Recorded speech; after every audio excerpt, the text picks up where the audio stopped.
প্রিয় উপস্থিতি, আমি আমার আলোচনার প্রারম্ভেই মহাগ্রন্থ আল কোরআন থেকে একখানা আয়াত তেলাওয়াত করেছি। প্রথমেই একটু বলতে চাই, এই কোরআন হচ্ছে এমন একটি গ্রন্থ 1400 বছর আগে থেকে আজকের দিন পর্যন্ত যদি আমরা হিসাব করি, যুগে যুগে এই কোরআনকে মিথ্যা প্রমাণ করার জন্য, এই কোরআনের সূরাগুলোকে, আয়াতগুলোকে ভুল প্রমাণ করার জন্য অনেক রকম ষড়যন্ত্র, অনেক রকম চেষ্টা করা হয়েছে সেই আমার নবীর যুগ থেকে। কিন্তু আজ পর্যন্ত কেউ এই কোরআনের একটা সূরা দূরে থাক, একটা আয়াত পর্যন্ত ভুল সেটা প্রমাণ করতে পারেনি। সেই মহাগ্রন্থ আল কোরআন থেকে আমি একটা আয়াত আপনাদের সামনে তেলাওয়াত করেছি। আল্লাহ পাক বলছেন, হুয়া আনশাকুম মিনাল আরদি ওয়াস্তামারাকুম ফিহা। তিনি তোমাদেরকে মাটি থেকে সৃষ্টি করেছেন, তিনি চান তোমরা এই পৃথিবীটাকে নির্মাণ করো। আমাদের শিক্ষার্থী বন্ধুদেরকে রিয়ালাইজ করতে হবে, অনুভব করতে হবে, এই পৃথিবীতে আমি আগমন করেছি শুধুমাত্র আমার শিক্ষা প্রতিষ্ঠান টু হোম আসা যাওয়া করার জন্য নয়। এই পৃথিবীতে আগমনের পর পৃথিবীর প্রতি আমার একটা স্রষ্টা প্রদত্ত দায়িত্ব রয়েছে, সেটা হচ্ছে এই পৃথিবীকে আমাকে নির্মাণ করতে হবে। এই পৃথিবীকে আমাকে কিভাবে নির্মাণ করতে হবে? আমার জ্ঞানের মাধ্যমে। একটা সময় মুসলমানরা তাদের স্বর্ণযুগ পার করেছে, যখন তারা পুরো বিশ্বকে নেতৃত্ব দিয়েছে, কারণ জ্ঞানের নেতৃত্ব মুসলমানের হাতে ছিল। আজকে মুসলমান নেতৃত্বের পতন হয়েছে, এর পিছনে আমি একটাই কারণ মনে করি, কারণ জ্ঞানের নেতৃত্বের জায়গা থেকে মুসলমানদের পতন হয়েছে। যেদিন থেকে আমরা নলেজকে দুইটা ভাগে ভাগ করে দিয়েছি, সেদিন থেকে আমরা পেছানো শুরু করেছি। সেটা হচ্ছে আমরা ভাগ করেছি দ্বীনি জ্ঞান এবং দুনিয়াবি জ্ঞান নামে, আমরা জ্ঞানকে ভাগ করে ফেলেছি। প্রিয় শিক্ষার্থী বন্ধুরা, এখানে আলেম ওলামাগণ উপস্থিত আছেন, আমি ওনাদের সম্মুখে বলতে চাই,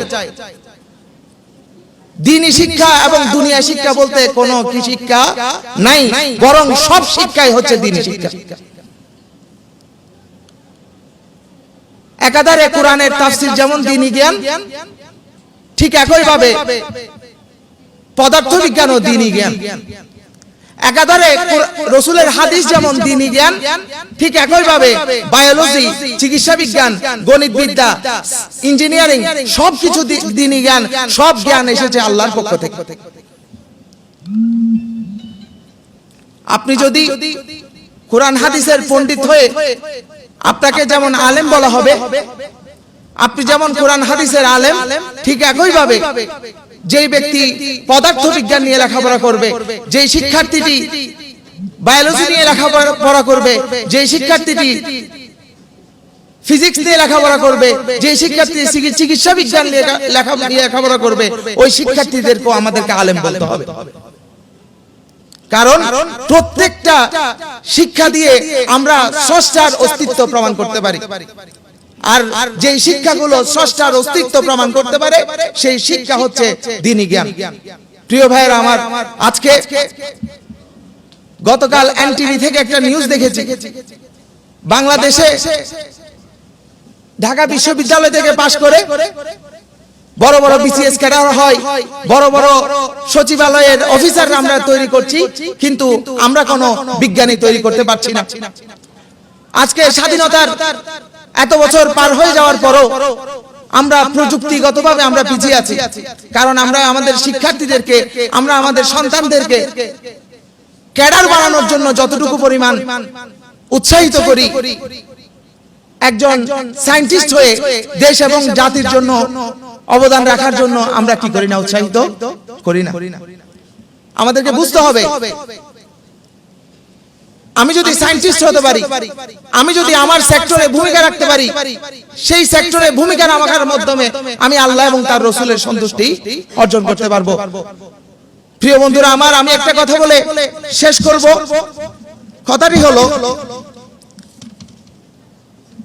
আমাদের শিক্ষার্থীদের জীবনকে ধ্বংস করে তিনটা জিনিস। একটা হলো আমাদের অবসর সময়, একটা হলো আমাদের অবসর মস্তিষ্ক, আর একটা হলো আমাদের অবসর অন্তর। সময়, মস্তিষ্ক এবং অন্তর, এই তিনটা জিনিসকে কখনো অবসর দেওয়া যাবে না। এই তিনটা জিনিসের কোন একটা জিনিস যদি অবসর পেয়ে যায় তাহলে সেটা আমার জীবনকে ধ্বংস করে দিবে। অবসর সময় যারা ব্যয় করবে, অবসর অন্তর নিয়ে যারা থাকবে এবং অবসর মস্তিষ্কে যারা নিয়ে যারা থাকবে, তাদেরকে শয়তান খুব দ্রুত আক্রমণ করে, সে যতই মেধাবী হোক না কেন। সুতরাং আমাদের মেধাবী বন্ধুরা, আমি তোমাদেরকে আহ্বান করতে চাই, এজন্য ফুটন্ত ফুল জাতীয় শিশু কিশোর সংগঠন শিশু কিশোরদেররা যাতে পড়াশোনার পাশাপাশি সোশ্যাল ওয়ার্ক কি, সোশ্যাল অ্যাক্টিভিটিজম কি, কিভাবে নেতৃত্ব দিতে হয় এটা শিখতে পারে। সামাজিক একটা দায়বদ্ধতা যে আমাদের রয়েছে, দেশের প্রতি একটা দায়বদ্ধতার জায়গা আমাদের রয়েছে, সেটা যাতে ছোটবেলা থেকে আমাদের রিয়ালাইজেশন আসতে পারে, সেজন্য ফুটন্ত ফুল শিশু কিশোরদেরকে নিয়ে কাজ করে যাচ্ছে। যে সংগঠনটি শহীদ লিয়াকত স্মৃতি সংসদের একটি মাদার অর্গানাইজেশন।